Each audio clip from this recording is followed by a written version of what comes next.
manpower kay we are upgrading. Ug naman gi-standard nga gi-set sa Department of Health para matagahan ta og license to operate og accreditation standard sa PhilHealth. Kung sa number sa atong manpower, ilan ang katanawon? Lagi kay importante po kay nagkadagka na ang gataas po ng atong ang number sa atong mga patients, so it's also important to also upgrade our medical teams. So kuan kana siya no, importante gina siya sa atong mga hospitals. Sa hinguog nato sir, since we're aiming to have it upgraded into a medical center, unsay atong mga expectations eventually, unsay mga improvements pa nga atong mapaabot sa hinguog hospital? Ang kakakita na ako diya would be mga tertiary services nga kinahanglan kayo nato. Like, kung diagnostics, we are talking here of a CT scan or an MRI. Kung sa mga specialty fields, we are ang atong panana, probably we'll be having dialysis machines already para dini, and a mini heart center to take care of our cardiovascular patients, itong mga naisakit sa kasing-kasing. And mga operasyon nga more complicated cases, pwede na nato. Kana mga cancer, pwede na nato tambalan. Dini sa kwan, o mga atong mga radiotherapy o mga chemotherapy para diya sa atong mga pasyente. Dili, mao na yung atong plano. Okay. Hopefully na. Mao na, hopefully. So, ang atong yung ultimate goal would be, pag kita mismo, kitang mga katrabaho sa probinsya, kung kita masakit, usually gato pa ta sa Cebu, gato pa ta sa Manila eh. Kanang na atong mga parente nga masakit o grabe. Ang mahitabo niya ni, we will now be patronizing our hospitals. Mauna na, dili na ta kinahanglan nga muadto sa Cebu or Manila for complicated cases. Because kung naalay mga medyo komplikado na kaso, idiretso naman nato sa Cebu, idiretso naman nato sa Manila. So, kini murag it's about time that government should really do something para to give these services din sa i-decentralize na nato. Kaya ang mga maayo nga mga ospital tuwatanan sa mga dagko nga mga syudad, and dako na baya nga syudad kini atong Cagayan de Oro, ug dako na baya ning atong Misamis Oriental. We are a progressive province, so I think we really deserve to have an honest to goodness medical center for the government na talagang maghatag yun og quality services. Mao gina ang atong vision diha. Nga, and very optimistic kita kay dili man lang reactionary ang among approach niya ni. As I've mentioned, strategic ang among, we start with our vision. Unya, we go back kung unsaon nato nag-achieve. So slowly we are doing that. Og naasay resolve ang atong mga leaders nga mahitabo gayud gini. So importante gid sir ang political will Na agin na kinahanglan kay without leaders, no? Yes, kay kung puro lang ta diskurso, puro lang ta away, wala gayoy may tabo. Kanang makita nato sa TV, samtang lihok kami, galakaw kami ni Governor Moreno, daghan na siyang pangutana sa ako ni ana. Mo ba sir? Oo.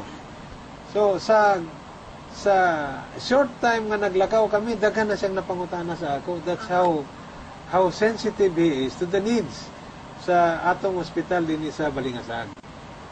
And every weekends, bisita na sa diha. Lagi, oo, gikan pa nas mag-basketball, sir. Yes. So, wala gilusot ni akong staff din kung naay ka bulakbol. Lagi. O maghatag og daw tang servisyo. Pero you know what, sir, I remember lang, no, during isa sa mga programs ni Gov, sa kaning atirik hapon sa TV39, ang nalawigan karon, I think there was one question sa isa ka texter na nag-ingon na he was denied sa tawagan ni kanang IV, kanang dextrose daw, sa Balingasag Hospital. So, mo nga, in fact, amo itong gi-refer kay Teddy at the time, kaya ito Teddy ang nag-guest on behalf kay Gov. So, in line with that lang, sir, no, kini bang atong kuan din na siya, sir? Like, for example, kung dili ka covered sa PhilHealth, tapos indigent ka, unsay atong proseso? Ang process, Down pa ba gihapon sila? ang atong charity as Yes, per not the definition, pag charity, wala bayad. Okay.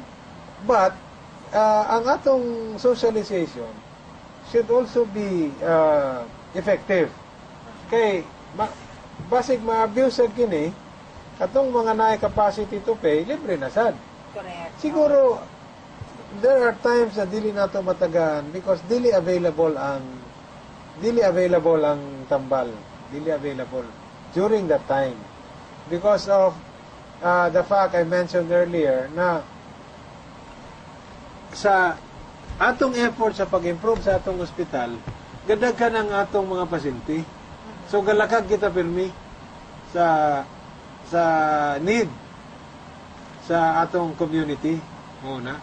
So nakabutang dito sa marker lagi to address the ever-growing curative care muna nakabutang sa atong marker. Target yun nato na kana nga kuan. Okay. Sige man ginagdili man static na nga maura ni. So you only plan for 30, karon gani nga mag 50 beds in soon mahimo na 100% na sang occupancy rate na. So we have to improve again. We have to upgrade again. So mao nang atong kwan. So kini At dynamic least process nagkakulang ba ta, sir, sa atong beds? kulang gid ta pirmi. Okay. Yes. Magamit ko natong atong mga corridors. That's why dako gid kayong kana ang marker na nakita nato na sa atuan. Nakabutang diha nga kini i-address gid nato ang ever-growing needs sa atong mga lumulupyo sa Misamis Oriental. Dedicated kini para kanila. Pero usahay na yung mga pilosopo, sir, ningon sila nga maybe because why gataas ang atong bed occupancy rates is because a lot of people are getting sick in Misamis Oriental, which pilosopo na sa lugar siya, Yes. no? But just imagine kung kini siya nga mga tawhana, wala ang mga hospitals in these particular areas. Wala sila kadangpan. Wa sila kadangpan. Wala. Dito ni sila magsuksok sa NMMC tanan. Mauray atong madaganan kung wala ni siya mga district hospitals. Ang NMMC ra gyud. And you can just Yes. imagine kung maserbisyuhan gani sila tanan. Tanan na, imagine ang 7 hospitals kung pila ang atong bed occupancy nato kada hospital. I don't know if we have a data on that, sir. Kung pila siya kada in a certain period. Yadad una nimo tanandungan sa NMMC. Yes. Pero burden na kay na for NMMC and mas lisod na good food for our patients. Kaya For- hindi na gito sila maserbisyuhan tanan. Yes, for our 7 provincial hospitals, overutilize ang unom except lang sa Magsaysay. Tungod lang sa kakulangan sa atong doktor dito and the being remote ang atong area dito. Which also we are trying to address. Ang kondiya, na ginadapit sa 100% or more ang atong occupancy rate. So makita nato nga naagid ang panginahanglan sa atong community. And to think that whenever you get admitted in a secondary hospital, ang gasto sa gobyerno para sa pasyente mas gamay kaysa sa gasto kung ma-admit ka sa medical center. Kay mas ang ilang cost for care for each patient is about double. So mas dako ang gagasto sa gobyerno kung dito ka sa mas dako for simple cases. Kita nimo ang kaso sa atong medical center. Daghang kapanganak lang diha. Og mga simple cases like gastroenteritis, pneumonia, mga appendicitis, kana nga mga klase nga sakit, Pwede na siya sa ato. kaya kayo nato ng buhaton og naalang tay resolve to really come up with a hospital na maka-deliver ana nga services. And that's what we are doing now. Sa ang implication di ay, sa atong pagpaminaw kay Dr. Neri, it's not that daghan ang kasakit, kundi ka itong mga nasa private hospitals, they had opted now to Yes, to patronize our patronize our hospitals. hospitals. Kay feeling siguro nila, nakita nila nga